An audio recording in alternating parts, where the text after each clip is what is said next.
want to introduce everyone to Haley. Haley was my student at Otis, and she's also, I'm sort of a mentor to Haley Joe. She was Haley when she was in my class.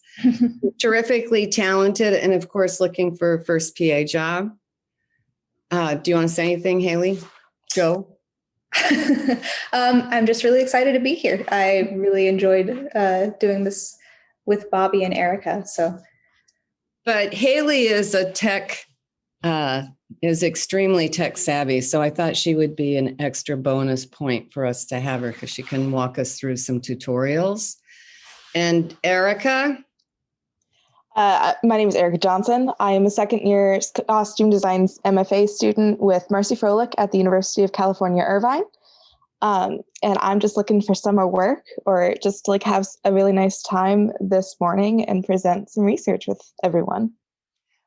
And so Erica is where I'm on a museum project in Austria. So Erica is working with me on this.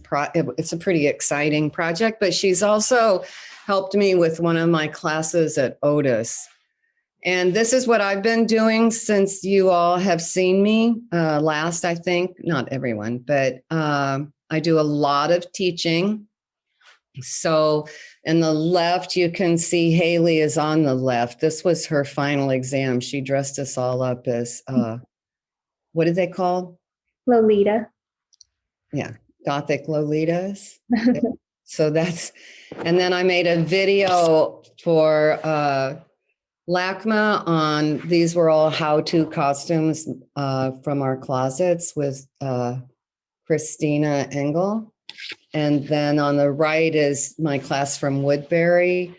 It's sort of weird to be teaching in Los Angeles because I belong to this group of costume history teachers from, their Harvard, every place, all over the country.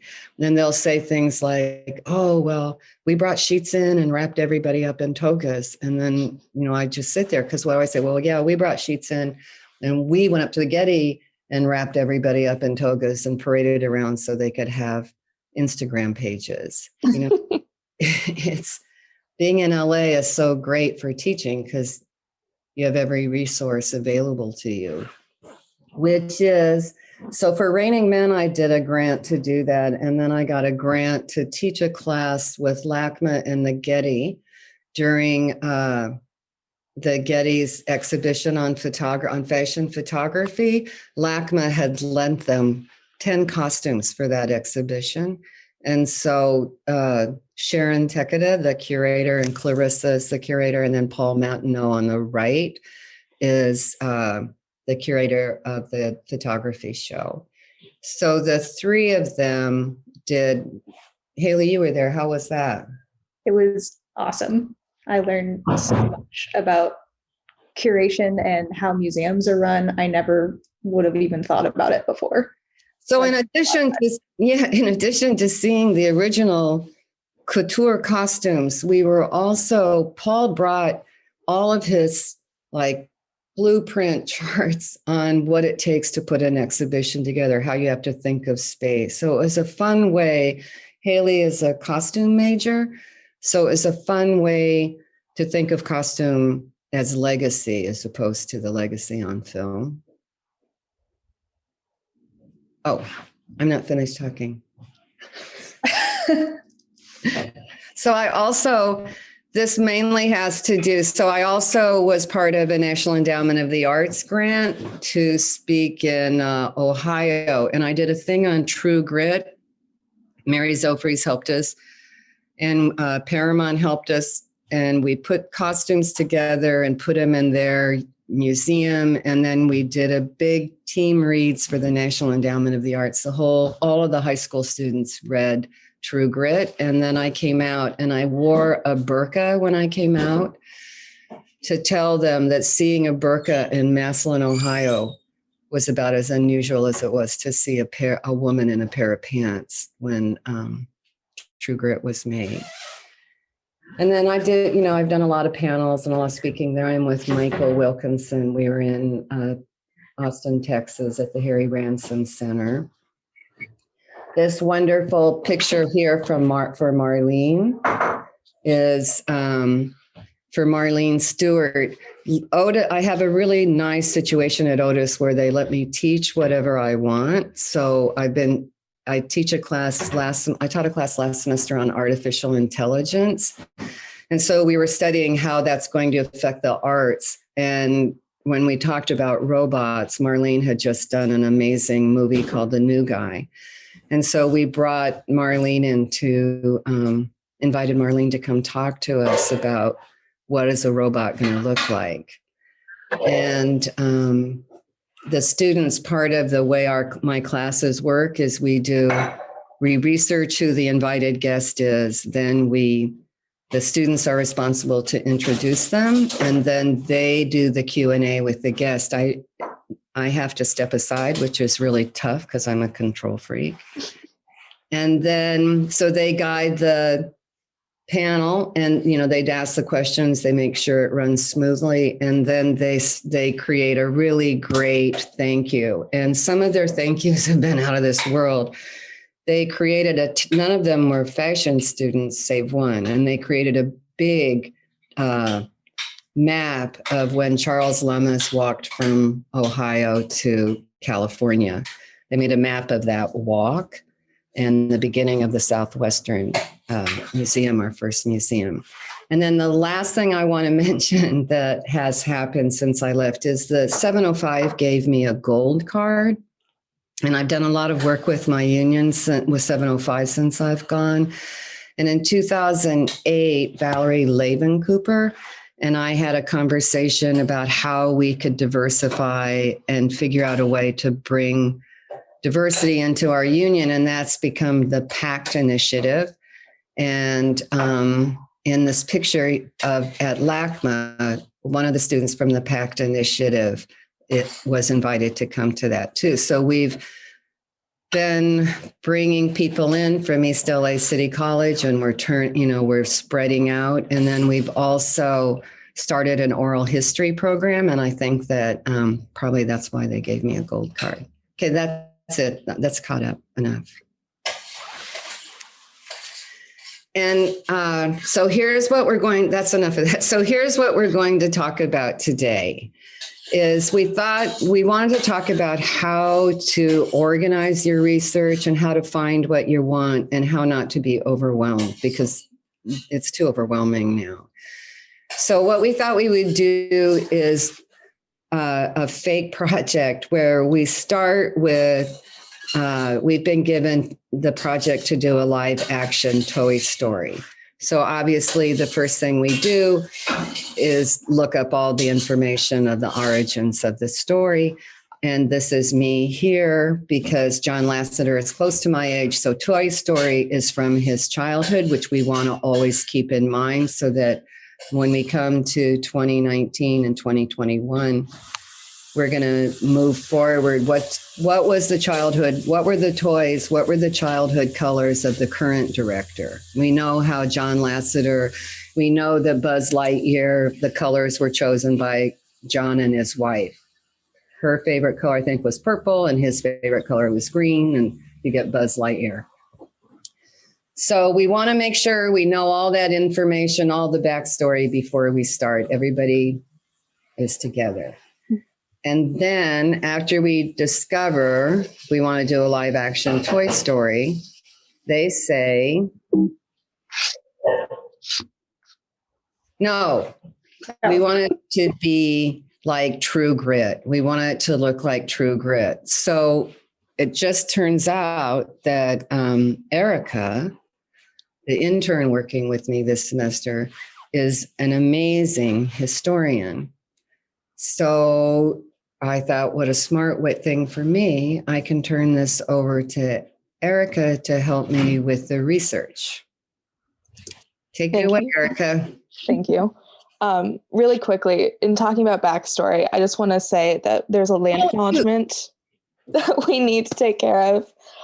For those of us who live in LA and Irvine, we are located on the homelands of the Chumash, the Tongva, and the Quiche people who, in the face of ongoing settler colonialism, continue to claim their place and act as stewards of the ancestral lands as they have for the past 8,000 years. We acknowledge their ancestral claim to this land and honor their stewardship. So, and that is important for... Sorry. No, you're good. That's important for my part of the presentation because I wanted to work with diversifying the cast of Toy Story as it would have been in the American West in the 1890s to the 1910 time period.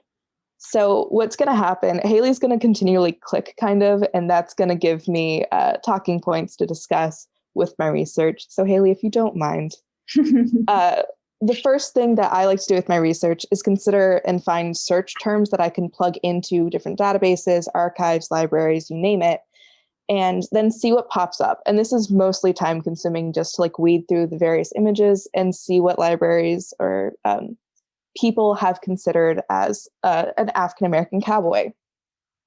So from this, I just like to siphon my research down and find the images that best represent what I'm looking for as a researcher that I can then present to a designer. Because they want, or I would assume the designer wants, a range of images that can fit wherever their instincts take them. In doing this, I also like to think about modern resources such as the Compton Cowboys. They are a group of African-American gentlemen who live in LA, as I'm sure many of you know, and they live in Compton, and they just work to spread awareness and the diversity that was in the American West from the very beginning and continue to do so today. So in doing this research, I looked at different archives and locations such as Fort Smith, Arkansas, which is where the original True Grit was located. I'm a Colorado girl, so I also had to look at the Denver Public Library, the National Cowboy Museum, and the Buffalo Bill Center of the West to get some really good general ideas for where I could find research and where there might be hidden photographs and things that I can look into. For Buzz Lightyear, this one was honestly kind of a fun one to think about based on the time period of the 1890s to 1910s. So with this, the real inspiration was just trying to think of what were buzzwords, no pun intended, for the time period. What would flight be like? What was the exploration? What were the new curiosities and ideas for the time? So in doing this, I actually found, by typing in the first flight suit or the first wingsuit, I found a man named Franz Eilert, who was French, even though I said that with a German accent. And it was really interesting just to see the general silhouette and shape of this man and his invention, and kind of see where we've gone from this time of 1891, I believe, was when his first original flight came out, to the Wright brothers of early 1900s, and just to see the model and the shape and the silhouette. And then also considering for a time period, trying to provide research for a designer, what other popular media might have been present, and how can I incorporate that into research that they could quickly see, get a color palette from, get a general idea of where they might want to go with the character. So this was one of the earliest comic books, was The Amazing Stories of 1928. Before this, it was all usually black and white. So trying to give them a general idea of like what popped in the American perspective and how can they use it to help funnel their designs.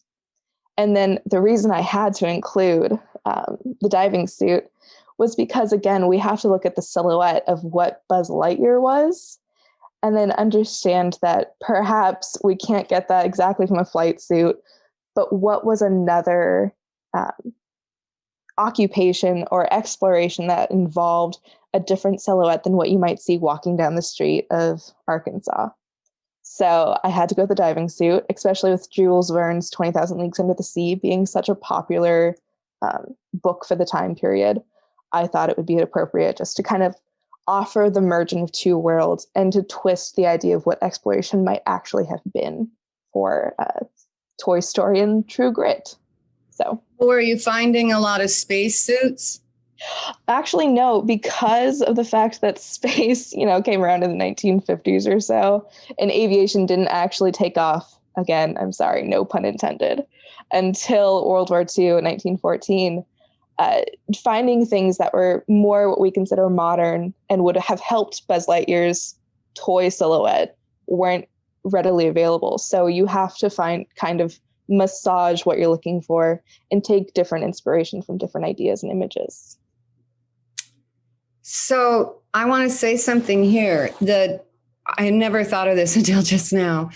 The 2001 spacesuits are red, and I'm going to bet you that came from this comic book. It's really interesting that you say that, Bobby, because I think we all have like general ideas in the very back of our mind of like where things might have come from in the history of things. And that's part of my fun, is saying like, oh, I look at an image and I'm like, that's probably exactly where someone got this idea and this concept from. So I would bet that you're right, that someone probably saw this or they were looking up spacesuit things and they found comics. It was the color. Mm-hmm. Anyone can ask her a question, please, while all of us are speaking. Please feel free to speak or interrupt or type in chat, please. Oh yeah, type in chat. Perfect, Jessie, my girl. So what's interesting, and I think part of like the world we live in today, is that it's easier usually to find images of men or males in time periods because they were more significant than females up until probably 1911 for American West. So what I wanted to do with Jessie, and what I had to struggle with Jessie, was finding resources and search terms that would give me just females who lived the American West lifestyle, who did ranching, who were out west more so than they were in the East Coast or in a popular large city.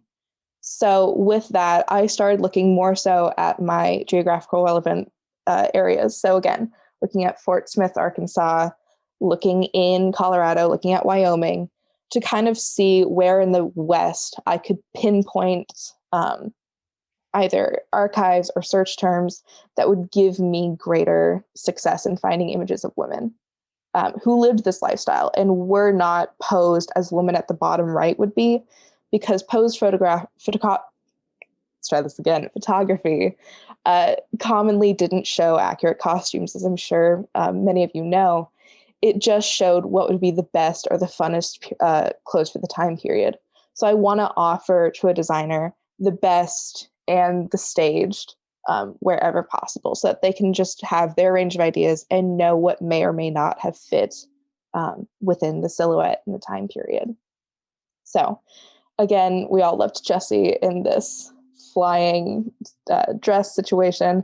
And I like to also offer images that I think cater to the character, so that we can see the liveliness and how a costume or outfit might have to fit or modify for any stunts that the designer may want to suggest or do for an actor.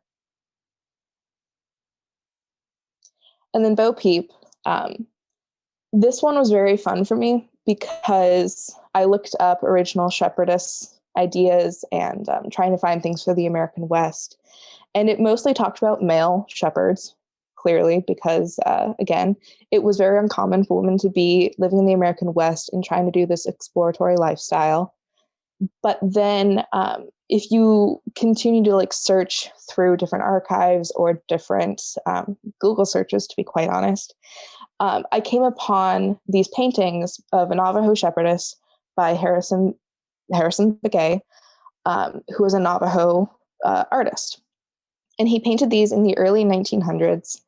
And what struck me was the fact that in looking at these old paintings and then seeing new news articles about the Navajo herders and shepherds who live today and who have continued this lifestyle and this trend of being shepherds and herders, there's a very clear line that I think can be explored of where past culture meets present culture and how you could intertwine that if you so chose to as a designer. So that was something I was very interested in. But given that we're looking currently at Fort Smith, Arkansas, and where the original Tree Grit took place, I also understand that was traditional Cherokee land.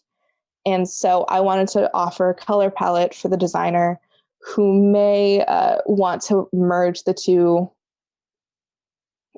colors from different people and see like what they could work with, which is why I provided a color palette. And then again, it's just understanding the norm of photography, seeing that the woman on the top left, this was something that was photographed by a traveling photographer for the US government. And then we see these posed dancers at the very bottom who are clearly in their very best dress. And so one might be more traditional and more standard for what we might see on screen, and the other might be something that's a little more dressier and might be at the very end of a standard that we can base everything off of for the designer. So. And then I just thought I'd give y'all a quick understanding of how to use Google in case anyone had any questions. What I like to do is I like to create different folders, almost using it as a desktop for myself, where I can organize all images, news articles, files, presentations, etc. So I just create a different folder, and then within that folder, I'll separate it. Wait, can you slow down a little bit? Yeah, absolutely. Okay, so let's just walk through it a little more closely. So let's take, are we talking about Jesse here? I used Woody, actually. I mean, Woody, excuse me. I'm looking at a guide calling him That's Jesse. good. All right. Can you walk us a little more slowly about how you thought about it? Absolutely. We have a lot of time. So let's think about, let's go step by step about what happened. So are you trailing as you set this up? How did you do it? Did you start tracking? Did you create folders before you started your job, or did you start creating folders as you went along, or did you get your basics down first? I like to create folders as I start per character that I might be researching. So I had set up 4 originally for Woody, Jess, Buzz, and Bo Peep. And then what I also like to do is create a spreadsheet of resources that I use. So if I ever have a question about where I got a resource, I can input the data or the website at the very least into it and say, I went to Buffalo Bill. Okay, where are you putting the spreadsheet? Where does that? I would put the spreadsheet in the very original document of research, as you can see. Okay, what does it look like? Maybe can you show us? Take us from step 1. So we're looking at, you've just got your Google Drive. It's empty. You're going to create your first folder. Are you bringing stuff in already? Do you have a folder on your desktop that you're going to bring into Google Slides, or are you going to create it all in Google Slides? I like to create it all in Google Slides, but you can do either. And what I would do is have this slider open, which is on the top left, and then I can create a Google Doc, and then I can label it just as I would with a Word document, and that's where I would input just textual information.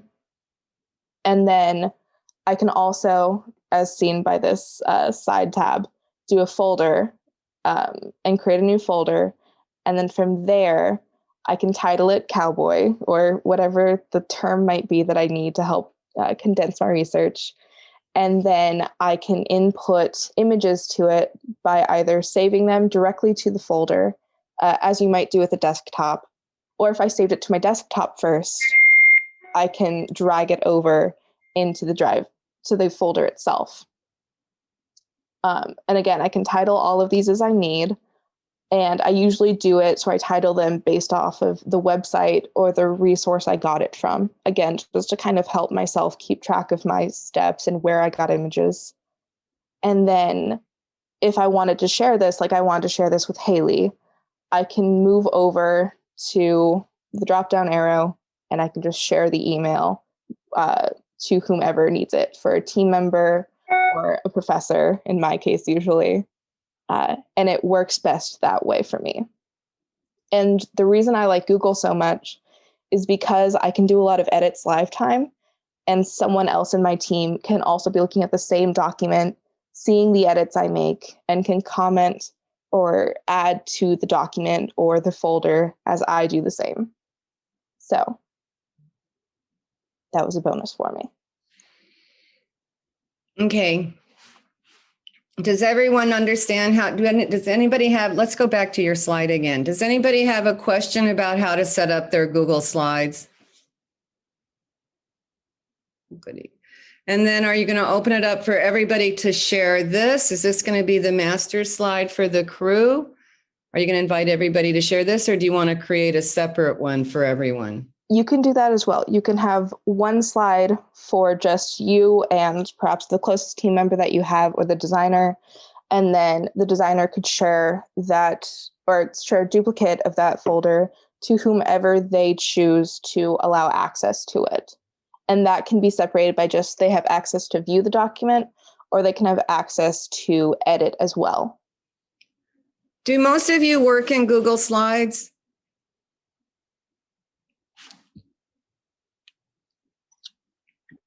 No, I've never used it. It's easy. Do you think you can follow what she just said? I think I need to review it, but I don't want to take the time now. I kind of do it differently, but I'm excited about this process. Great. So here's what so we'll go through the whole thing and then we'll go back and answer specific questions, but we're going through really fast. We're going to be through this so fast. So Coolers is pretty easy, and I do have a video on this later, and I can do a live demo if we need to do that as well. Maybe. Yes. What's that? Oh, maybe. Yeah, I said maybe yes. Yeah. But you go to the website and it says generate a palette, and it'll bring you to a screen that looks like what's on the right-hand side here, but it's just randomized. And then you click on the little camera and you take whatever image that you need to find the color of. Say that's a picture of your actor, or like you found this great reference image here. So you drop in your image and then you click on this first color box at the bottom here. And that way you can start picking out your colors. So you drag your mouse onto the image and then it'll start picking the colors for you. So you just go one by one down the palette. There's the blue, and then you click on the purple and change that to the red and just keep going on from there. And then once you're done and you're satisfied with the colors, you click next in the upper right-hand corner. Excuse me, is she going too fast, everybody? I didn't understand how you changed the purple to red. Hi, Nan Rose. Hi, Barbie. How are you? God, it's so great to see you. Or not see you. Okay, I'll see you. Sorry, back to the project. So Haley, can we go really slowly? Yeah, it's better if I could like show you, but basically, so you click on, I don't know if you could see my cursor at all. Yes. So Okay. could you just bring something up and do it? Is that possible? Is it too hard for you to do that? So this is the Cooler site. It just generates a random palette for you. What I click on, if I want a palette from a photo, I click on this little camera right here in the upper right-hand side. And let me grab an image for us. I'm just going to pick a space. Oh, nobody's in a hurry, Haley. Okay. So I'm just dragging an image from my desktop into the upload image and dropping it there. And it'll kind of generate a palette for you immediately.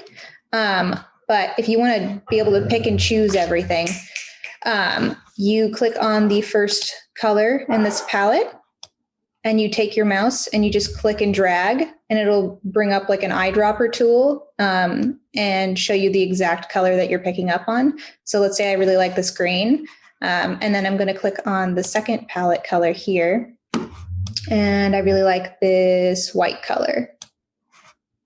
And then you just keep going. Say the blue, and let's say you want more or less of what they have, you can use the plus and minus button here to add or remove the amount of palette colors that you have on here. Let's say I want this yellow color. So once you're satisfied with your palette colors, you click next right here, and you can open it in the generator. So that's going to pull everything up right here. It's going to give you a hex code for everything that you want. What's a hex code mean? A hex code is so you can identify the color in different programs. So say you go into Pantone, they have a color finder. You can actually find the color through Pantone and get a closer match. So like once you find this palette and you like it, you can export it. So I think there's a lot of options here. Basically, the only ones you're really going to need are the image. And if you are working in Photoshop, there's a file called ASC, which you can directly download this color palette into your swatches on Photoshop. Okay. And then if you want to do another image, then you just have to create another palette from photo. You can also, if you make a free account through here, you can save it to your account so you don't lose it. And you can come back to this and kind of change things up. Like say it wasn't quite the right brown, or you need, like, let's say if you also need a shade in between here. They have a really cool feature where if you click this plus button, it'll create that for you.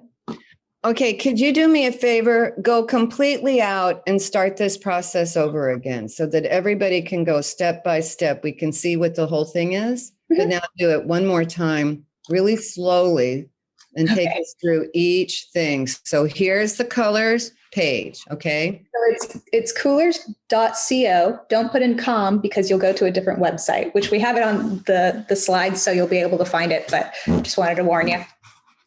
So they have an app, as well as like a Photoshop extension, but I just use a desktop because that's easiest. Just start the generator. Okay, is everybody with us so far?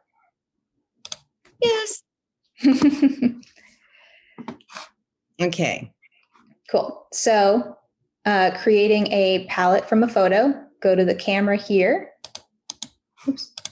And then you're going to browse or drag an image from a folder on your desktop into here. So I don't know if this will pop up everything or if you guys can see it through the screen share.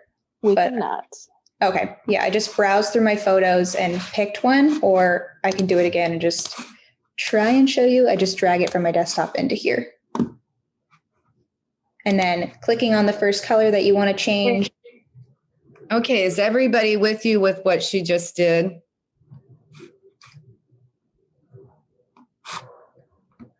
Jacqueline also has a question if we could talk about. Yeah, let's do that first. Let's respond to that. Okay, so everything, we want to go through what's in the pull down menus here. So it's getting like a little more advanced. So these three dots here, it's just showing how the palette looks. I find this the easiest to understand. You can also view it as a gradient, but you don't get to see like the hex codes or the names of everything. It just looks really pretty. And there's like a luminance map, so you can see how saturated each color is. Let's see, there's also a tutorial. So if you want to come in here and start watching the tutorial, you could do that too. There's also an option to create a collage. So you do the same thing where you drag your image into here and do the same process that I was doing before, which is clicking. Oh wait, this one actually, this is why I didn't like it very much. So this one just generates the palette for you, and there's not a lot of control. So I don't really like the collage maker. I just like using the create a palette from a photo. But if you want to give it a shot, you can upload in here and see what it gives you, because it's not even the same colors that are in the background here. This is also a cool feature. I mentioned this in the video that I have saved. For color blindness, like let's say you're working with a director that's colorblind, you can actually find out which type of color blindness they have and change it to where they can kind of be more on the same page with you about what colors you're using, which I think is really interesting. You can also adjust the palette. So say you really like these colors here, but it's even darker and grittier than like the director wants, less saturation. So you can just like take this slider here and just drag it down and apply that to your colors. And you have a little more of a grittier palette. You can create a palette without an image.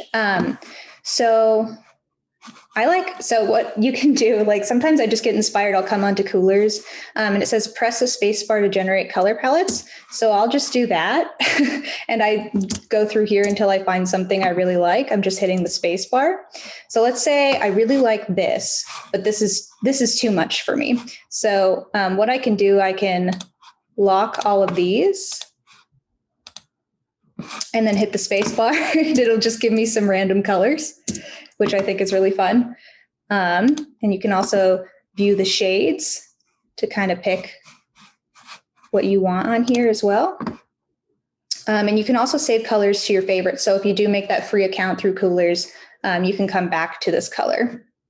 And if you already have hex codes, like say you pulled a color that you really like from an image on Photoshop, which I have a tutorial on how to do that as well. You can just enter in that number here and put in the exact colors that you want as well. Haley, is it possible that you could, without doing any of that, just go and find the color you want? Like I want, instead of the copper Crayola, to be a red. How would I do that? I don't really know how. You could just, yeah, you can't really go through like a color palette that I know of and like just pick each one. Can you do me a favor? Can you just try clicking on the copper Crayola option on the bottom of it? Yeah.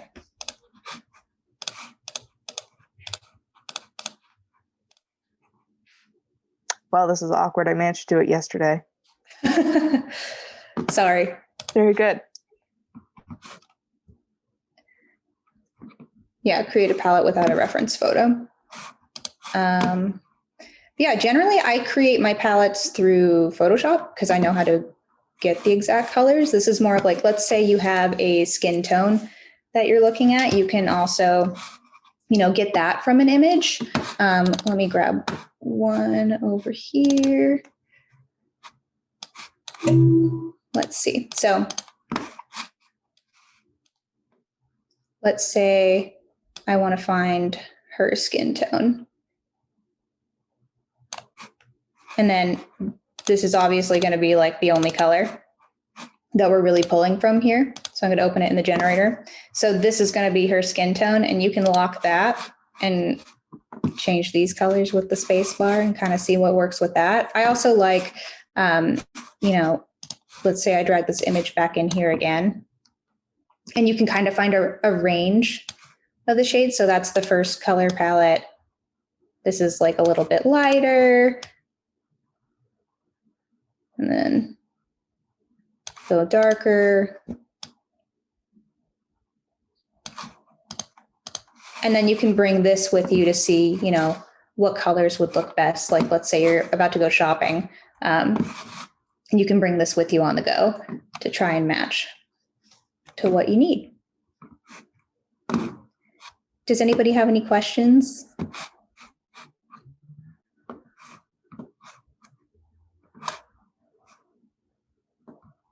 So this is much easier than, we're also going to do the Pantone way, excuse me, I'm going to have dessert here. We're also going to do the Pantone way, but this is a much simpler way to do it.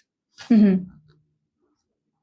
Yeah, for the Pantones, I would say like that's good if you want like this exact color. But if you're on the go and you're like, oh, we have 4 weeks to do this, like, and this is the reference image I have of this actress. Okay, let's just go. So this is also on your phone, so you can download the app, and it makes it really easy. All right. So here's what happened, of course. After Erica did all of her hard work for the costume designer, everybody's ready to go. Of course, they get a call that Fox was sold to Disney, which is what happened to Marlene. And they're going to Marvelize it. So now we have to change everything that we've done to go to the next step. But I want to add, we're going to go back and go through the Google again. Okay. At the end of this, we'll just, so that we understand it the way we understand Cooler. Okay. Take it away, Haley. What happens now? All right. So, trying to look at things from like a pop culture perspective, and also drawing from people that I think that the designer and the director will be able to understand. So I started looking at Jenny Lewis. Can I interrupt again? Sorry. I'll try not to interrupt too many times. But how many Instagram followers? How many Instagrams do you follow? So I have two Instagrams. I have one that I use for my art, and I follow a bunch of people that inspire me. So I follow about 500 people on there. And then I have like a costume one that I also follow 500 people on. And I don't like to make it any more than that because I think it can get pretty overwhelming. Yeah, I like to be able to see lots of different people on my feed, so I can still continuously get inspired as I'm going through and not see like the same stuff twice. So I follow Jenny Lewis, and I have for a while. I think she follows a lot of really interesting and cool artists. Like to the left here, Shop from the Past. They take vintage Western and they really know their history behind the Western looks. And then they restore them, and they'll also adjust the silhouette so a like contemporary customer can understand it and want to wear it, which I think is really interesting. So then I look at, who is this shop runner? Who are they following? And then, looking at the influence from them, and looking at the way that pop culture has started to interpret the classic cowboy kind of French look. And then to the right of Jenny Lewis up here in her like faux airbrush nudie suit is Bitter Squeaks. So Bitter Squeaks is a pop surrealist artist who also takes inspiration from retro or vintage toys, and she will restore them, but she also creates like new vintage toys. So very inspired by the look, as you can see this little gun here. So taking a lot of inspiration from like those little shooter guns that I used to have one of these as a kid. And then I got the idea from this to go look at some on Etsy to kind of see like those ones that we used to have as a kid. And I ran into this Hungarian rare spaceman toy, which I just thought was so cool. Like the color palette, the kind of mod imagery, kind of looks like Buzz a little bit already with like the space helmet. And then from there, I went to this, I went through a bunch of like vintage toys. I don't know, we don't really have them on the slide, but his nemesis is Zurg, who's like a space alien robot kind of guy. So then I started looking at like 1980s vintage Gundam kits, and also looking at the colors in there and like the shapes and silhouettes that they used there as well. And then moving on to the characters. So I looked at contemporary reality. Once again, the Compton Cowboys, they're just a really cool, amazing group. I'm actually originally from Austin, Texas, and I love riding, and I used to do barrel racing and stuff myself. So this is like a group of people that I really like to follow and support.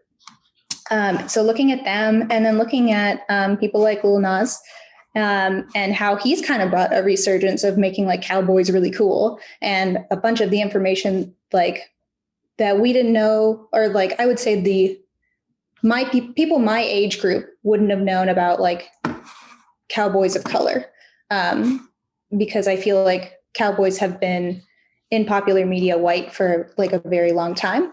So looking more into that because of pop culture. And I didn't actually know this about the nudie suit.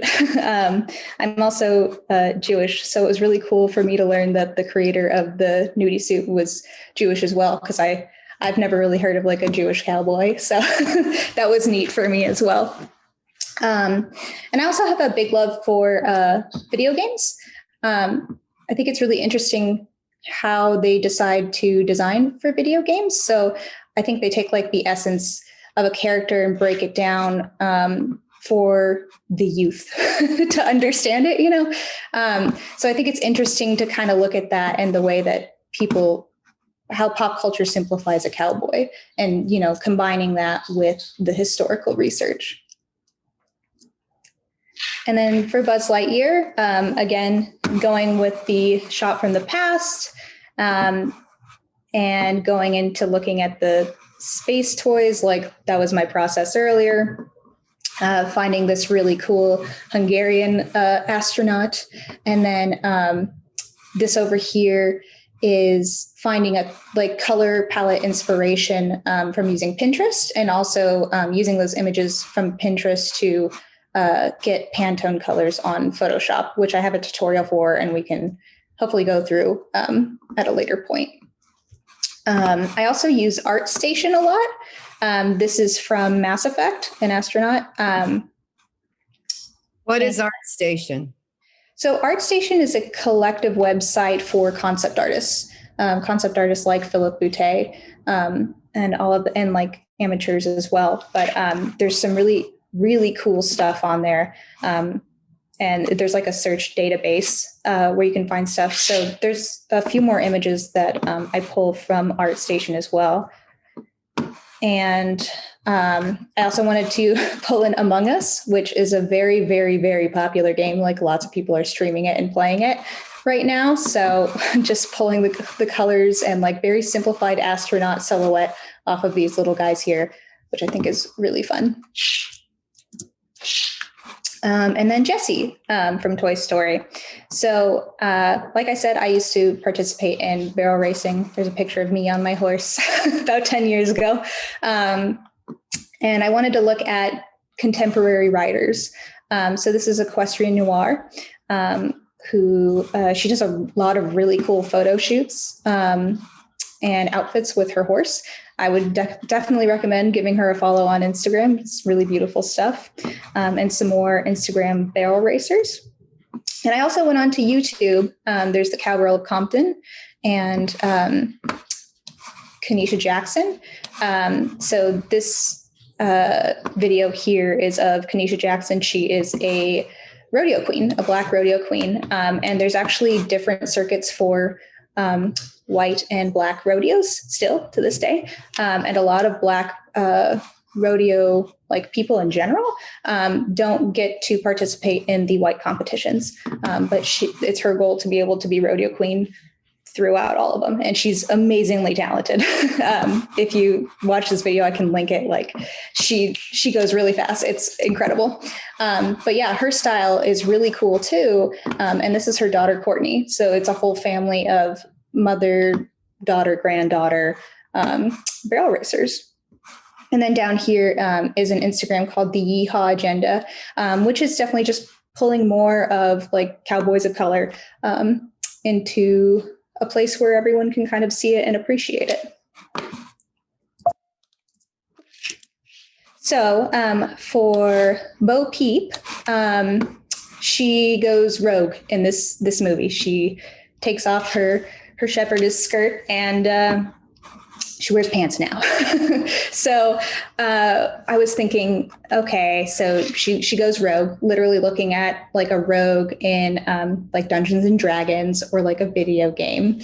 And then I was also thinking for Bo Peep as a bow staff, because she has a staff here and playing into the name and seeing in D&D also that they have a bow staff as a weapon, as well as looking at actual martial artists who use the bow staff and like what they wear. So I think it's really interesting taking her and making her a little more distressed and grittier, seeing like the textures that are used with these martial artists over here. And then going again into ArtStation in this upper right-hand corner here, and finding like concept artists that have taken this into like another fantasy level. And I have all of their information here if you'd like to see their work. But I thought it was a fun way to incorporate things that the character already has. Okay. And then, so I use Dropbox with work, the dreaded Dropbox. I don't know how easy. Wait, Haley, I'm going to interrupt again. Did you see this question, please? No, I didn't. I'm sorry. Okay, so look at Brianna. Before we leave your work, let's look at what she said. Oh, yeah. Any tips on discovering or finding interesting Instagram accounts? So, like how I was looking at Jenny Lewis, I like to look at artists because I feel like they already curate their feed for you. So if you go into who they're following, like I think the most interesting people through that. Because I think it can be pretty hard just kind of going through the tags and hoping that you kind of stumble onto something because there's just so much stuff, right? But if you find someone like with a vision that you like, or at least this is what I do for my personal stuff and for my research is just find someone with a vision that you think suits what you want or what you like, and then just go like kind of stalk them, like go see who they're following and then who that person's following. And it's just this very fun, like link, like it's just a rabbit hole, but it's a very fun one. And then by the end of it, like you're going through your feed and you're able to see a bunch of really interesting stuff every day, a lot of inspiring stuff. If I can pitch in here really quick, I almost consider it like Pinterest, where you just keep going down different tabs and you kind of see something. Yeah. I want to ask that, do both of you use Pinterest? How much do you use Pinterest? I use Pinterest a lot. I think it's a good starting point, especially if you're like getting your, you can get your base ideas and like kind of your color story, your story in general all together. We have a little bit of a Pinterest tutorial later on. And also if you use like Google reverse image search, so you can kind of take those inspiring images and then go find the source material pretty easily. For me, sorry, really quick, I use Pinterest once I have a basic historical knowledge down.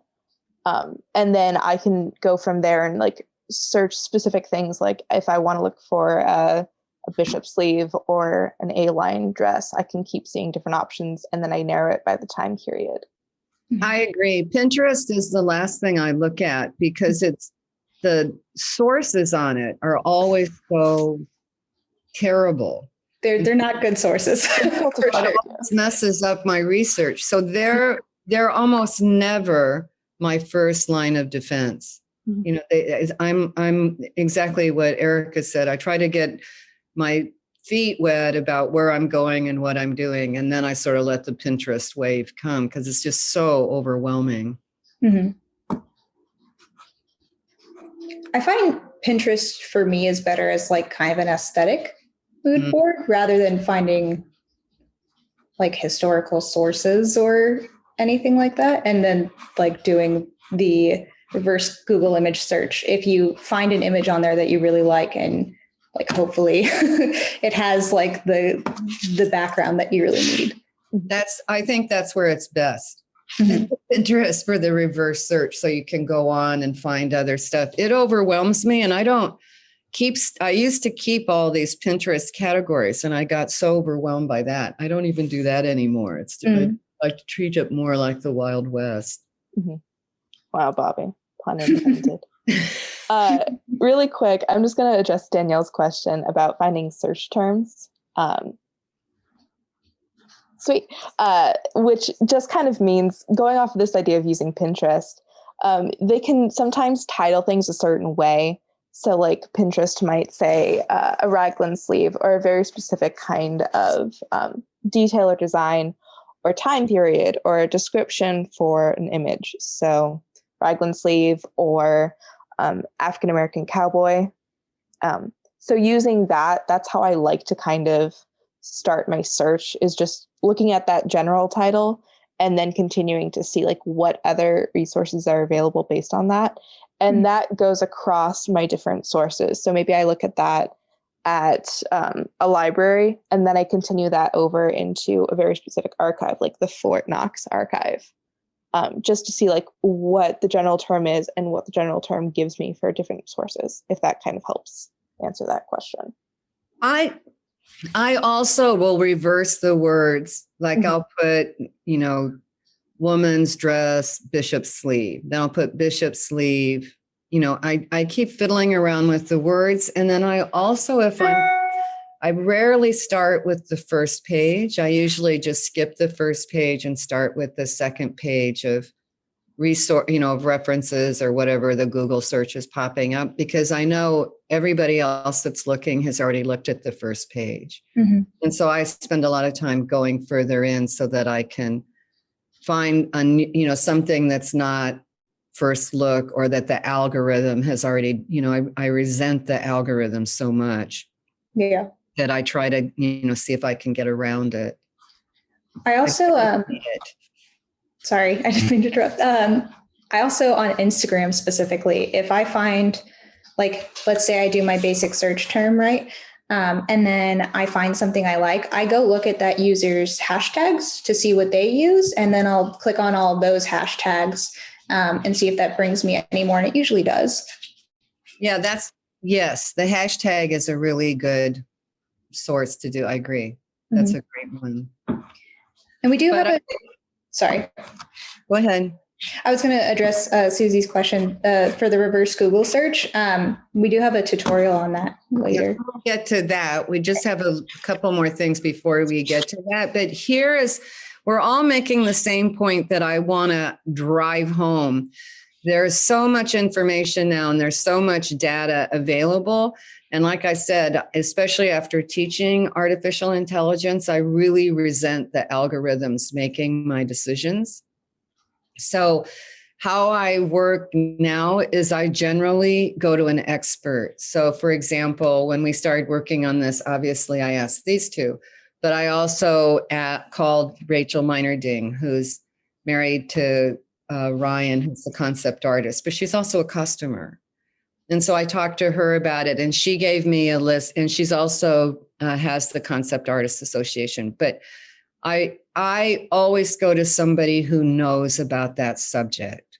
So, if I'm looking up ways to dress Black children, I'll call Casey Regan and say, who are you following on Instagram? Like, it's just too much. So I'll call a librarian and say, what do you know about this? I'm constantly finding experts to help me reduce my time. And I have found that everybody is happy to talk about what they're looking at. Everybody. So that is my main thing about research now, is there's too much available. It used to be there was nothing available. Now it's the opposite. There's just such a glut of stuff out there. It's hard to source through it. So, find the expert, find the hashtags, find the people that can sort it through for you. Did you see this? Last question. Sorry. Do you search images in Google or all, which you then search articles, etc., for the images? So I generally kind of avoid using Google image search because I don't feel like it gives me like the best sources. Sometimes I'll do like a Google image search, and then it'll give you like a link to the website. So if I think I find like an interesting image, I'll try to go to the website to kind of find a source and then see if I can kind of find more on their page. But I think Google can generally be overwhelming as well. But I'm also a very visually driven person. So that's fair. It's a difference. Eric, I was just going to say, what do you have to say about that? If I'm very new to the topic and I've never thought about researching it before, I will use Google and like Wikipedia just to understand basic terminology or the origins of things. And then I'll go specifically to either government websites or educational websites or museums to kind of try and then narrow it down into trusted things that I can find more information about, or like if I'm looking at a book, like for some of this research, I used a book from the UCI library that was digitized. And I love books because they'll usually say like where they got the specific image from that I really like. So I can screen capture that image, or I can just go to the museum and type in the caption of the image and find the original that I was really looking for. So yes, you can use Google, and yes, you can use news articles and things from it, but it's not the funnest way or the preferred way that I like to do my research.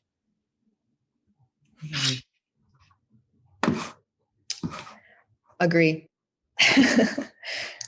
So we wanted to show an alternative to Google. So I use Dropbox for work.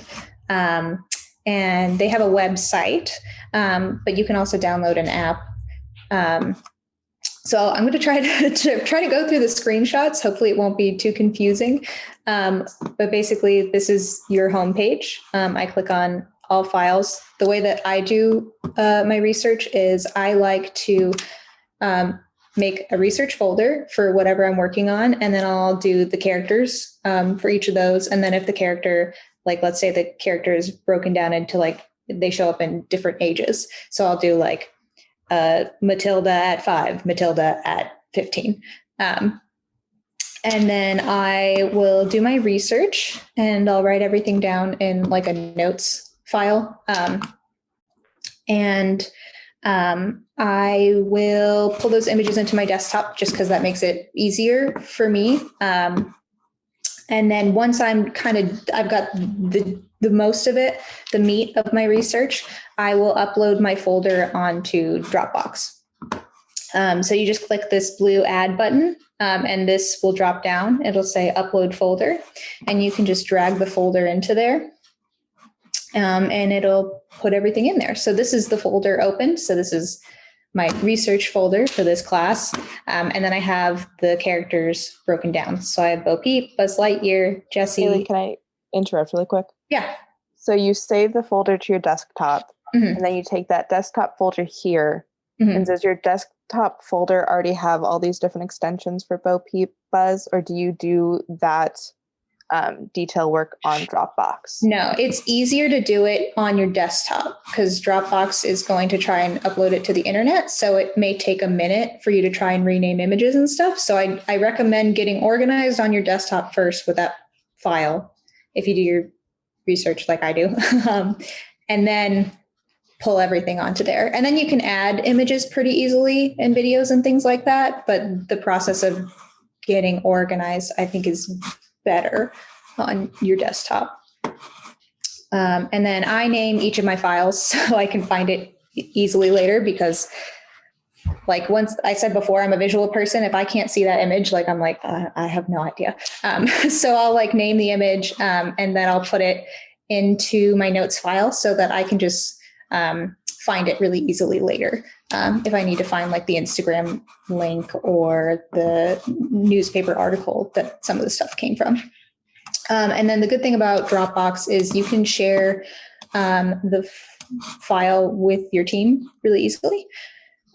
So if you click on these 3 dots over here, you can share it, which that means they can kind of go into it and edit it, kind of like with Google.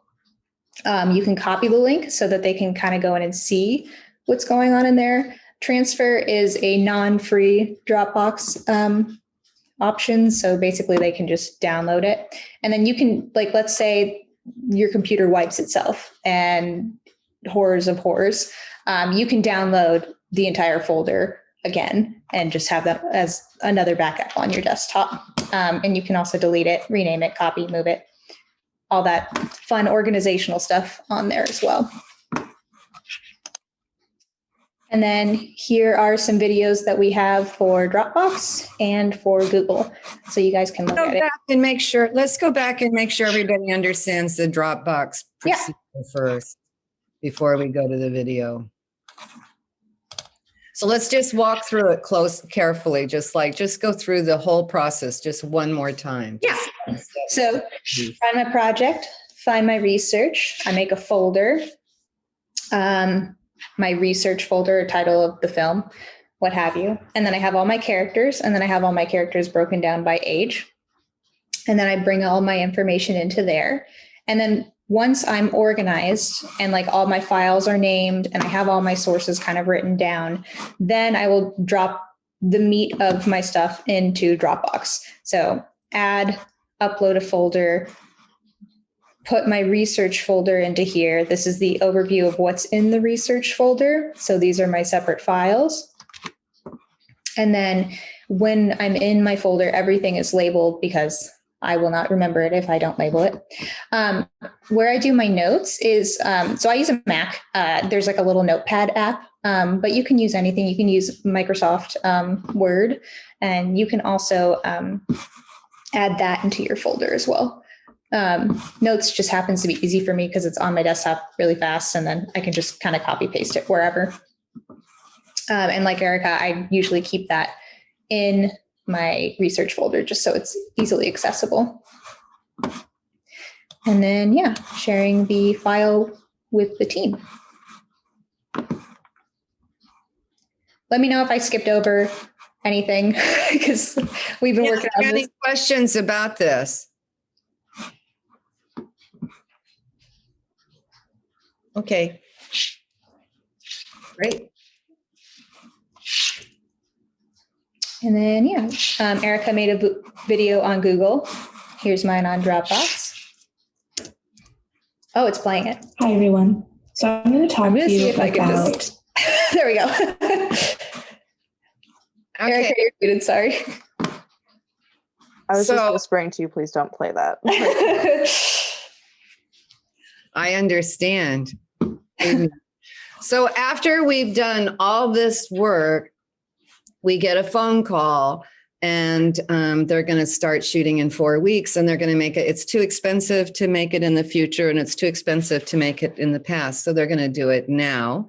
And the good news is all the research that we've already done will provide us with the information that we need to go shopping and get going with catalogs and the shop to get everything made that we're going to have to make, which will be a lot of multiples. So the good news is we have really great research created, so we can do anything. The studio can call us and make any change they want. Again, so the end of our movie. So here's some of our favorite costume resources. I think this is Me. Erica's. It looks like Erica to me. Yeah, it truly does. So like Haley, I'm not always on Instagram, but I am mostly on Facebook just to keep looking at different news articles or different postings from people. So these are 3 of the main Facebook groups I follow that I really love and enjoy seeing like all the different perspectives and just discussions happening about costumes in today's society. In that note, I also am a member of the Costume Society of America, which is a lot of publishing and historical research about fashion and costumes. So I really enjoy staying up to date on different research things. And then kind of in talking about like, I don't know, different ways of finding inspiration or thinking about cultures in how I like to research and what I like to consider as an individual. I really recommend you watch Ugly Delicious, actually, which is a cooking show, but it's very fun because it talks about this intersection of culture and how, for example, a dumpling in one society and one culture is also like what is it? It's a pizza pocket in American culture or in like a Western society. So it just is an interesting way of reconsidering what different terms are and what they mean to different people and how it can be dressed up or dressed down. And then native land is what I use today to kind of figure out where the original stewards of the land were and how we can give them their due recognition in any project and kind of understand where we are. So I recommend looking into that. UCLA has a project called Mapping Indigenous LA, and I'll put that website on. You can also go into that project, and they're pretty really specific about which area we are treading on. Do you want to talk about your Google Arts and Culture for a second? Right. Absolutely. So this is a newer thing by Google. I don't know if anyone's played with it yet. And I do say play because it's quite fun. It takes you and you can look into different museums, different ways of just like looking at culture and things and artistic works. Susie loves it. Thank you, Susie. And just like have a fun time. Because I think that if you have a moment, it's always fun to see and learn something that you didn't know beforehand. Because then you stay like innovative and you can make different connections that are very interesting. So. Absolutely. Thank you, Bobby. Don't you want to mention the textbook, your textbook? Yeah, I'm a huge textbook nerd. I wish these were my actual bookshelves, but I have a lot more that's a lot less tidy. These are two textbooks I frequently go to when I'm doing research. One of them is Torah, who's just come out with a new edition. I've yet to get my hands on it, but it's exciting. And the other one, The Worldwide History of Dress, it's not westernized, basically. It has some Western culture in it, but it's looking at the entire global scale and cultures that aren't just in the Western canon. So I really enjoy looking at that when I have a specific project or it mentions a specific region in the world, like Southeast Asia, that I can then look to this textbook and see accurate information about their history, which may not have been taught in general education that has been given lately. So, and then the Complete Pattern Directory, I think it's a newer book as well. I enjoy it because it has patterns from medieval times up until like 2019.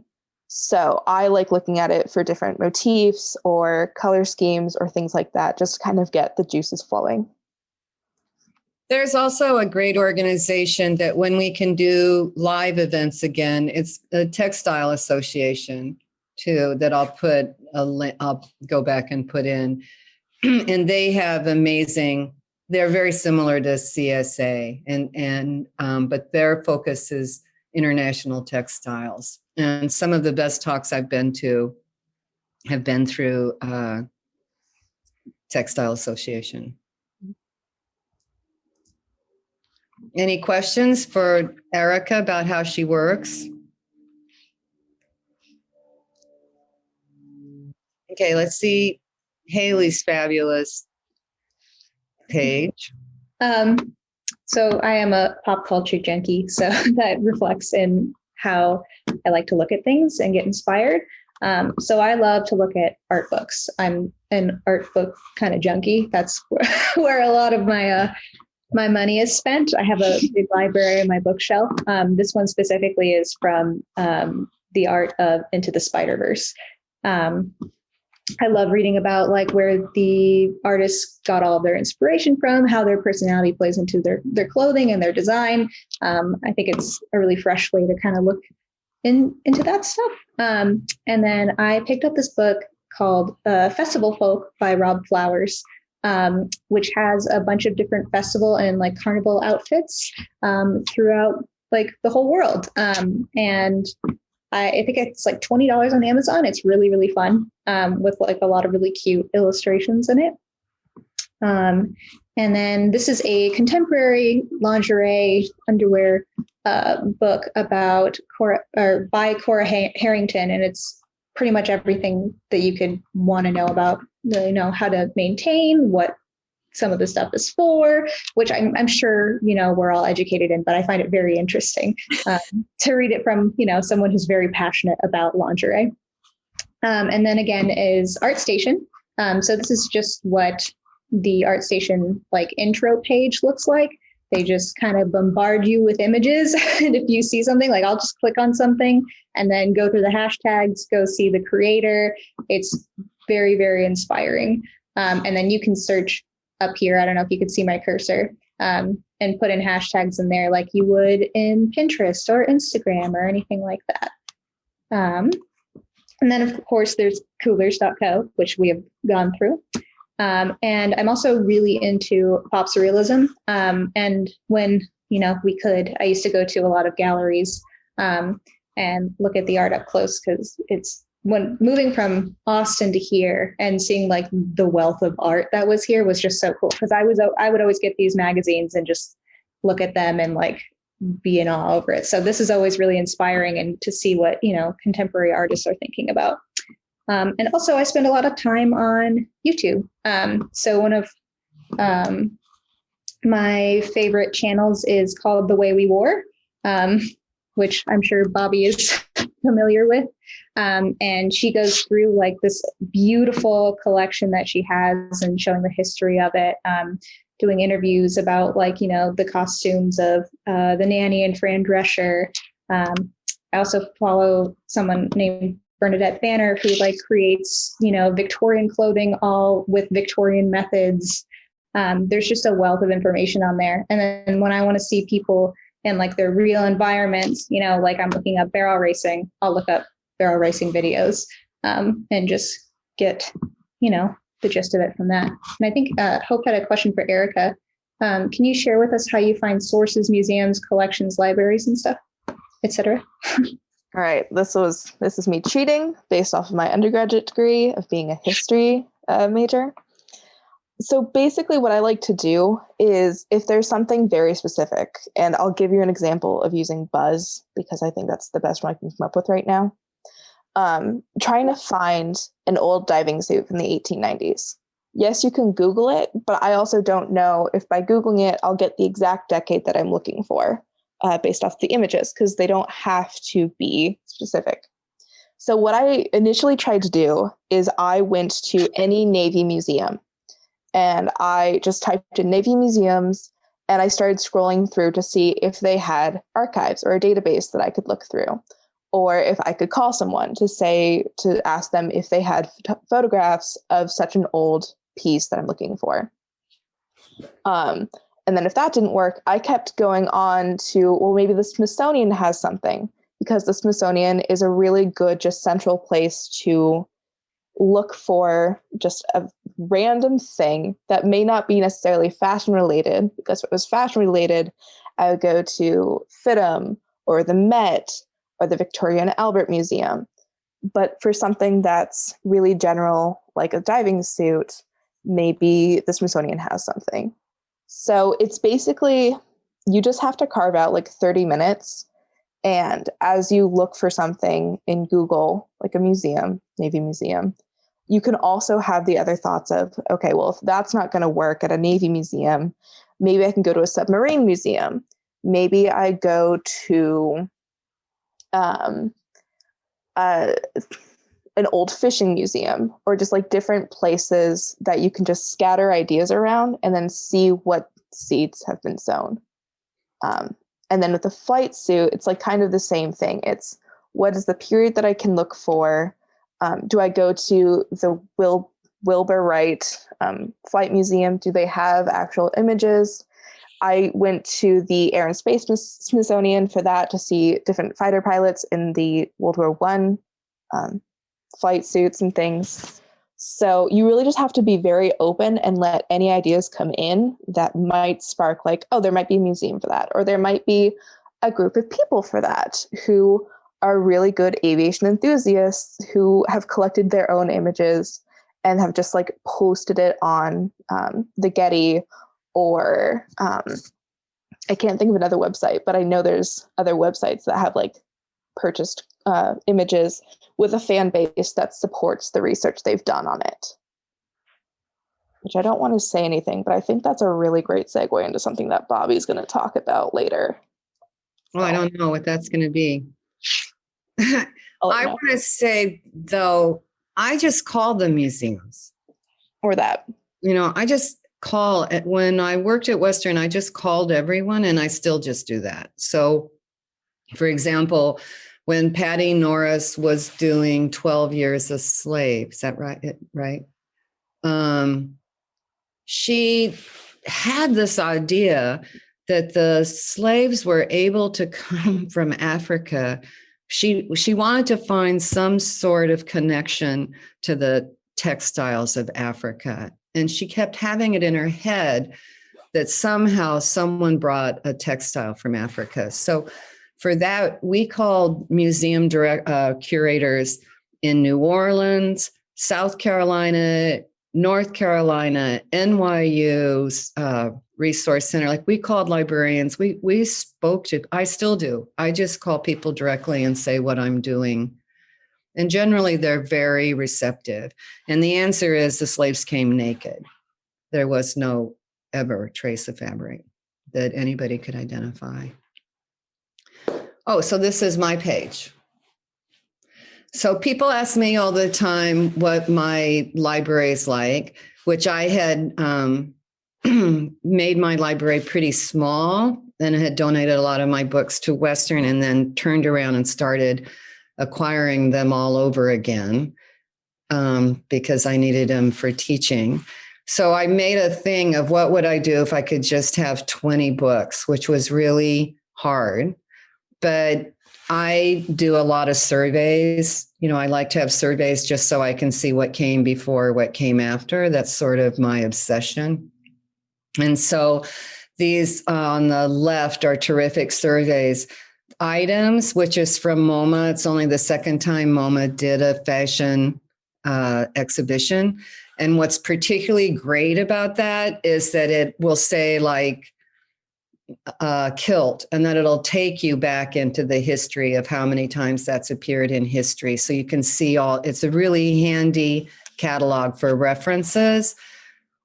And then the Met right now has a wonderful exhibition called About Time that works the way I teach. Haley can tell you that the whole idea of the way I teach is they have to find what is correct historically and then find where that silhouette is repeated in contemporary times or modern times.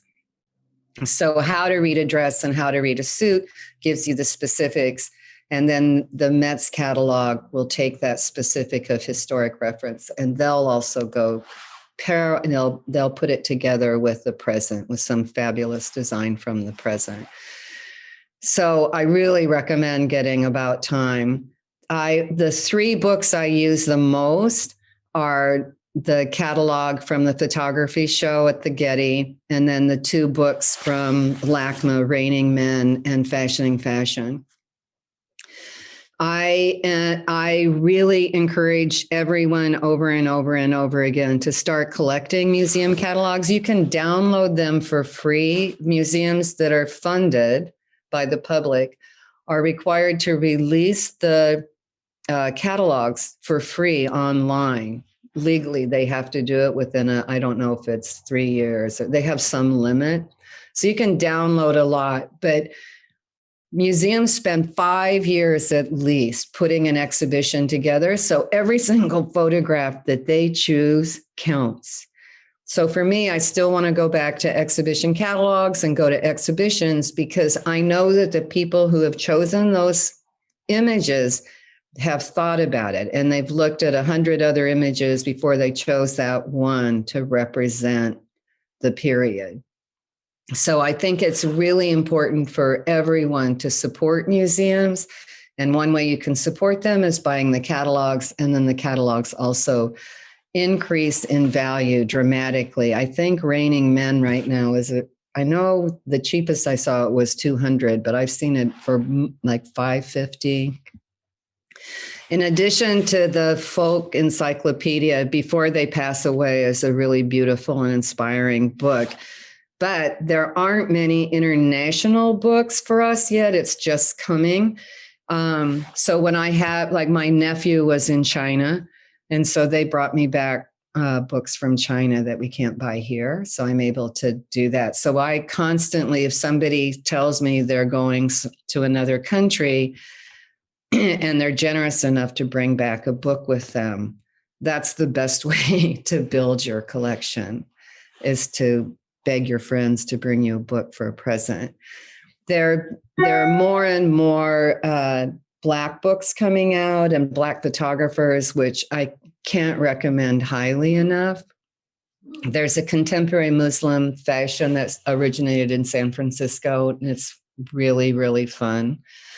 I recommend getting the Dior book. Any monograph on any designer will be really worth it. I go to a lot of auctions. I look at a lot of auction catalogs to see what just to see what popular culture is interested in. Like, what are they spending their money on? Like right now, the most expensive dress you can buy at auction is a Poiret. It went for $90,000. But I like to look at the auction houses just to see what's going on, who's popular, who's not popular. There's a lot more of really interesting books about art and fashion. I like this one, but there's a lot of them. And then I like documentary photo books that are not made for costume people, but made, just because they make them. And my favorite all-time photographer of this work is the great Bill Owens, who actually came here for dinner when he was talking at the Getty. He's truly my hero. And then there's lots of great books finally coming out on music. I think when they had the exhibition at, oh my God, the Annenberg Center for Photography, which is no longer, but Wallace did a really great exhibition on rock and roll. And since then, we've been seeing a lot of rock and roll movies. So I think they were right across, the museum's right across from CAA. So I think everybody went over to see, at lunch to the museum, and they're like, whoa, wait a minute, what are we missing here? And the next thing you know, it's like James Brown, it's all these autobiographies start coming out. And then here, I want to mention this, the little history of the world. That is the great art historian did this book for 12 to for young adults. It's the best history book I can possibly tell you about. So whenever I'm trying to work on something historic, I go back and look and see what Gombrich says about it, so I can know who was the king, who was this, what was going on. So in very fast, I can get a handle on it by an art critic, so I know what he's looking at when he's writing it. So I highly recommend, if you're ever in a jam, to try to figure out what you're doing, look at a little history of the world. And the same for chronology of art, to help you. If you're thinking about your palette, you can quickly open that and see what were the popular paintings of that period, like what was going on. And then, oh my gosh, look at here in the upper right-hand corner. So most costume history classes use the survey of costume history. So after I used that book a couple of times, I started writing Bloomsbury, like, I need a coloring book. I need a coloring book. I need my students, I'm Xeroxing coloring pages for my students to color. So this year, when I wrote them, I need a coloring book, they called me back and they said Bloomsbury would never do a coloring book. It's a little too low rent for their publishing house.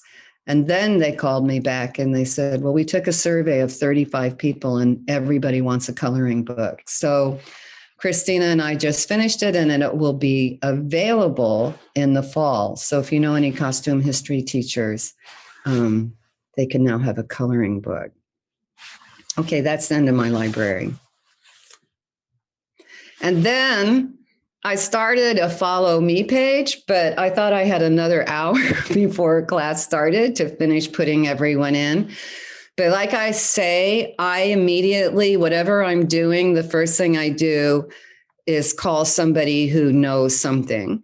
So when Ivy first talked to me about this class, I was thinking, I should get a list of great Instagram people just to get ideas. So of course, I called Rachel Miner-Ding, who's the head of who's working on the Concept Art Association. And I asked her to give me a list of just interesting concept artists, both in the guild and out of the guild, that people can look at just for different ideas of who to follow. And I'll add to this, I have a really nice museum list that I'll add to this for you all. I'm sorry it's not on here already.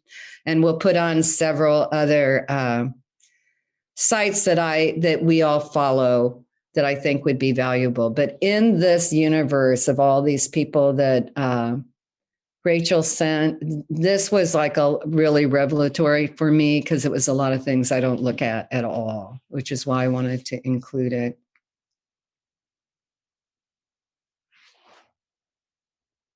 Okay, and this is our how-to. So before we start the how-to again, is there any questions? Okay, how-to. Do we want to go through, like, watch these videos? This was on coolers, which we did the in-depth one before. Let's do what else you have, and then we'll go back. Let's look at reverse Okay. search, or let's do Pantone next before we're too tired. Well, everybody can. Is everybody still with us? We want to see the library again. Well, you can all have this. No, Okay. we're going to give you this. So you don't need to look at this. But what I want to say about the library is tomorrow I would probably put 5 different books on there than I have today. But that was just a good attempt. And there's things I left out that I'm like, oh, shoot. Okay, Pantone. Okay. I can try to screen share because I think the video is going to be kind of fast. Should I go through and just do a live one? Yeah, let's do it slowly. Okay. So what I'm going to do, and stop me if I go too fast. I do this all the time. So it's very like second nature to me. So just tell me to hit the brakes and I will. I'm going to go to the bottom right-hand corner here and I'm going to hit a plus and create a new layer. And then I'm going to hit in this upper left-hand corner, the marquee tool, which just looks like a square box. And I'm just going to put that on this layer here. And then what I'm going to do, I'm going to hit the I button on my keyboard, or you can click the eyedropper tool over here and just click wherever you want to get the color. And then I think the easiest way to show, so I get my paint bucket tool here, and then I just click on the little square so that I have that later for reference. So in order to find the, let me just pull up my chat again, just so I don't accidentally miss something if someone says anything. I'll let you know, Haley. Okay, thank you. So then you double click on the color over here in this box, and that's going to bring up all of the information about the color. So the easiest way that I use it is with the RGB down here. So that's red 74, green 105, and blue 126. It also gives you the hex code right underneath that. And so what I'm going to do now is I'm going to open up Pantone. Let me get my screen share back on here. I'm going to go to, here we are. So the site I went to, which we'll provide you with, it's pantone.com/color finder. And what I'm going to do is I'm going to convert. So first off, in Pantone's color library, all you know that you have to do is find Pantone Fashion Home and Interiors. You're just going to do dye on cotton fabric so that you get the perfect like color that you need, because it will change depending on what you kind of need it for. And I'm just moving my Photoshop in the background here. You guys can't see that, so I can get the RGB up. So red was 74, green was 105, and blue is 126. And there we have it. You hit search, and there's your color. It's Pantone 18-4026 in Stellar. So if there's a color you just really love and you want to make sure that you are just totally copying that palette, then you just click on here. And then you can also, well, that's not good. You can also buy an example swatch normally on here. So you can like get the cotton swatch in person and look at it to make sure that that's what you really want. anyone have any questions about? Can you walk through it one more time? Let me close these guys out.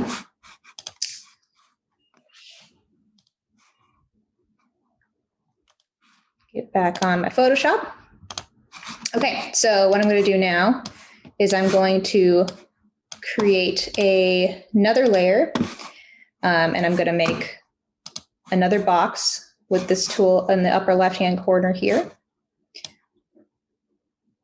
And then I'm going to use my eyedropper tool, and I'm going to pull this red color here, and I'm just clicking and dragging till I get the red that I want. And then I'm going to get my paint bucket tool, click on that, click on your square so you can reference it later. And then I'm going to double click on the swatch box here. That way I can get my RGB or my hex code here. And then I'm going to input that information into the Pantone swatch finder. So my red was 226, my green was 70, and my blue is 48. Search. There you go. Mandarin red. And then maybe this one will let me buy it. Nope. Of course. But generally this is how I get swatches, because I like to look at the fabric and touch it and feel it and make sure it's the correct color. You send for the swatches? Mm-hmm. Yeah. Yeah, the swatches are generally like $12 for like a swatch about this big. And you can also get them on secondhand sites, because Pantone's been having some trouble with the pandemic keeping up with orders and stuff like that. So I find them through other websites as well. Any questions on this? Haley Joe did a beautiful video on this too, to walk you through it. Yeah, so that's here. And then I have an image to kind of remind you what that's about, because a lot of information. Going to No, okay. Hey, Haley, really quick. Yeah. Where can you find these other swatches? On what websites, like eBay or? You can find them on eBay. Generally, the way I find them is if I'm just really having a hard time finding a swatch, I'll just put in the 17-1562, and then it'll bring me to like a bunch of different sites on Google that will carry the swatch, and I could just buy it off of there. Really? Mm-hmm. So let's say I want to find the Mandarin red. So it's the 17-1562.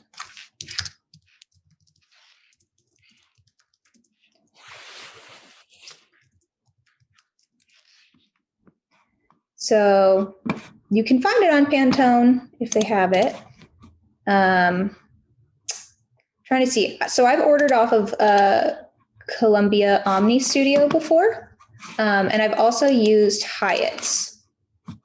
I like Hyatt's a little bit better. I think, so yeah, you just have your cotton swatch, add it to cart, and you're all set. You can also find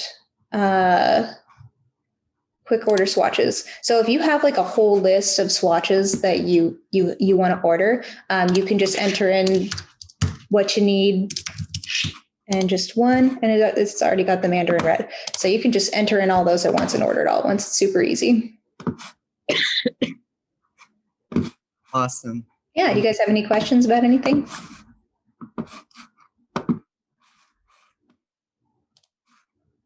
And we can put the links to these websites in later as well. And then I also have a, like I said, I'm a visual person, so like screenshots of the steps so you can go through it. Gara, sorry.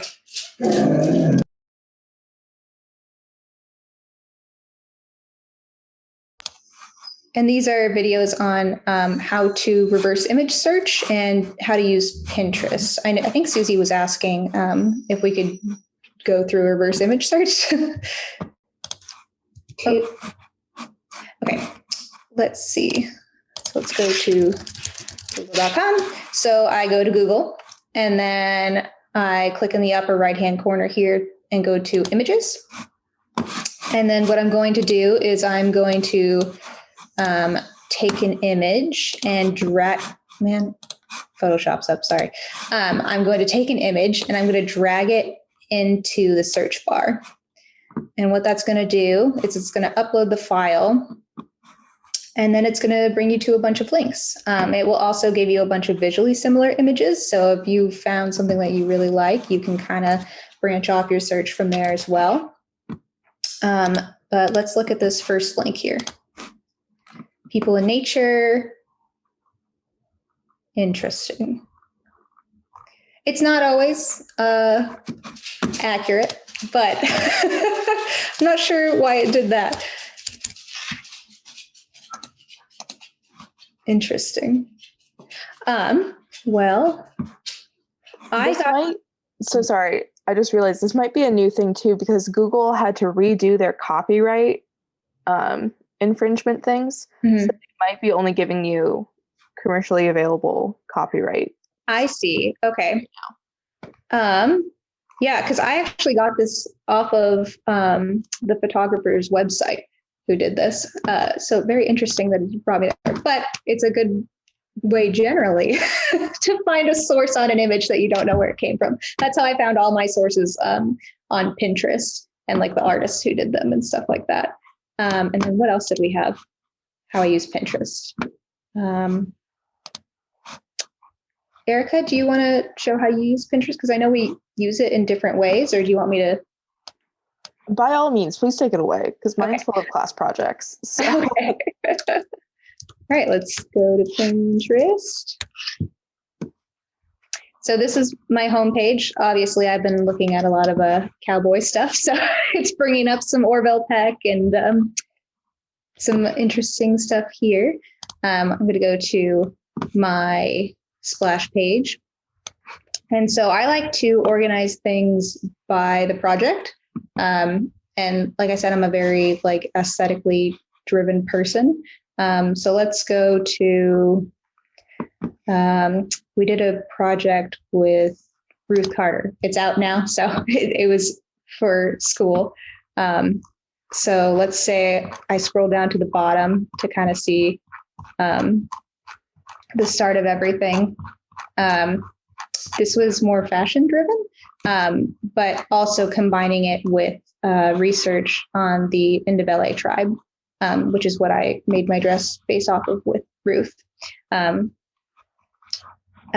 So obviously started out with the Ndebele, and then I started branching off into more contemporary fashion and how they're using that now and using the kente cloth in contemporary fashion. And like I said, I like when the colors kind of match up and you can see like my line of thinking and my research. Obviously I went from like more traditional research, going into fashion research, looking at avant-garde silhouettes, big silhouettes, using the bold black and white like the Ndebele used to kind of keep their art, like, so their backgrounds are bold black and white geometric shapes, and then the inside is very colorful and beautiful. So I wanted my outside shape to be very bold and black and white and keep all that geometric beautiful colors inside of there. And yeah, just kind of going forward with that. And like Erica was saying, it's kind of like a rabbit hole. So like once you find like an image that you really like, you scroll down and you just kind of keep going like, oh, this is really beautiful. And then you'll save it to whatever board that you have. And then, okay, let's say I really like this too. And then it'll just kind of take you down a rabbit hole. This is not the Ndebele tribe, but just for example. Yeah, that's kind of how I use it, just to get inspired and get an aesthetic going, and then have more places for me to go research into. What I will say with Pinterest too is that FITM and like different museums like the Met also have some Pinterest images. So sometimes my Pinterest boards are lacking only because I found one dress from the Met that I just immediately clicked over, and then I started going down that trend and then related search items. Yeah. So that's super helpful for me too. Yeah. Vogue is on there as well. Mhm. Yeah. And this is just trying to screenshot and simplify each of the stuff. See, this worked out fine over here, but like I said, it's not always reliable. So it's better to start with like a better source, but Bobby, I think you're muted. Everything that they've been doing, they have, they're giving you a video so they can walk you through it, but they're also giving you a lot of just photo, that you can follow the easy directions. Mhm. That's the best part. I need the easy directions. So I appreciate it. Any other questions? Do we want me to actually go back and show how to do the Google folders and documents and things? Yeah. What do you want? I can screen do it all. So this is the end. So we can go back over anything you want. We've run through everything we prepared. We talked a lot faster than I thought we were going to, but which is good. It gives everybody their Sunday back. But we can go back onto Erica's. We rushed through that. We can go back to see how she does it. Do you want to do that really quickly? Absolutely. So again, please ignore the academic that is my life. I just go to the folder I've set up for this, which is Cowboy. I'm very articulate. And then I can go to this drop-down arrow that's conveniently titled New, and I can create a new folder. I can upload files from my desktop. I can upload a folder from my desktop. And then I can do basically the whole Microsoft package of a document, a Google Sheet, or a presentation. So let's say I want a new folder entitled Thoughts. Sure, that's great. So it immediately comes up here. And the great thing about this is that I can share this file or this entire Google folder with whomever I need to based on this drop-down arrow. And then I can go to share. I can open it if I connect more apps. Again, I can create a new folder. I can link this. So if in an email, I can just send the link to someone instead of having to remember the email off the top of my head, which is sometimes very helpful. I can move this to a different Google folder if I'm trying to combine things. Sorry, I can't see the chat. So Haley, I'm going to task you with that if I need it. You're good.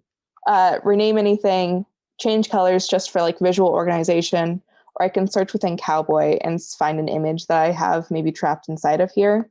So I think his name is... That's helpful.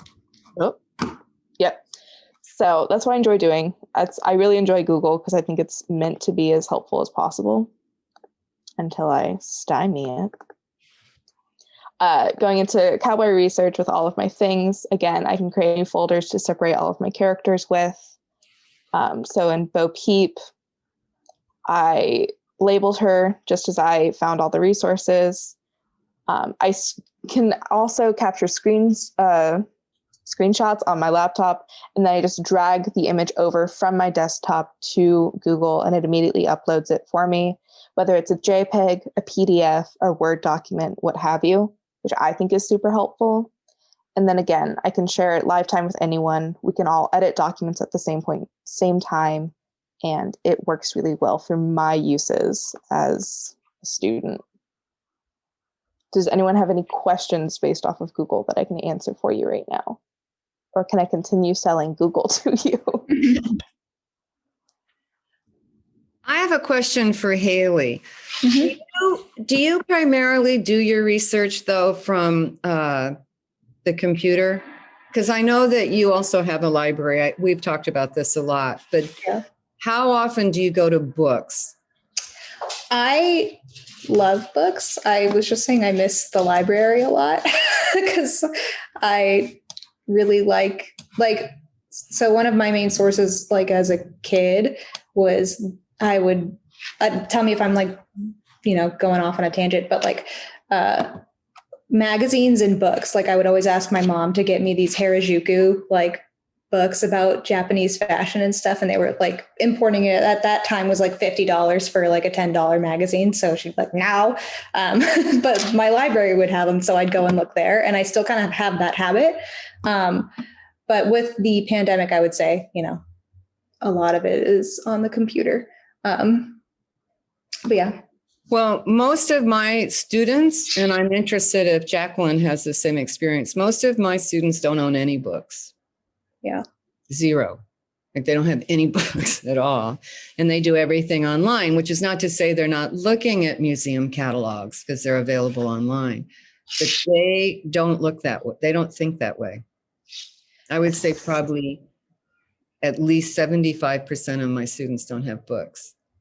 I would say that's really true from when I was in your class, Bobby. I don't think anyone really went to the library to look for information unless we were kind of forced to. Yeah. Hi, Wendy. So that's about it. Is there any other questions? The good news is that they've worked really hard making these how-to videos for people, and they really work. And then also all the sites have how-tos. Somebody asked about the picture collection at the New York Public Library. Yes, I use it all the time, but there's so many others that are coming online at the same time. It used to be the New York Public Library was almost the only game in town, and now it's just overwhelming how much information there is. I didn't think about breaking all those down, how to use, like, to go in with all of the sites that we use. NYPL has a pretty good instruction. Most of them have pretty good instructions to follow, but I guess let me think about that. Any other questions?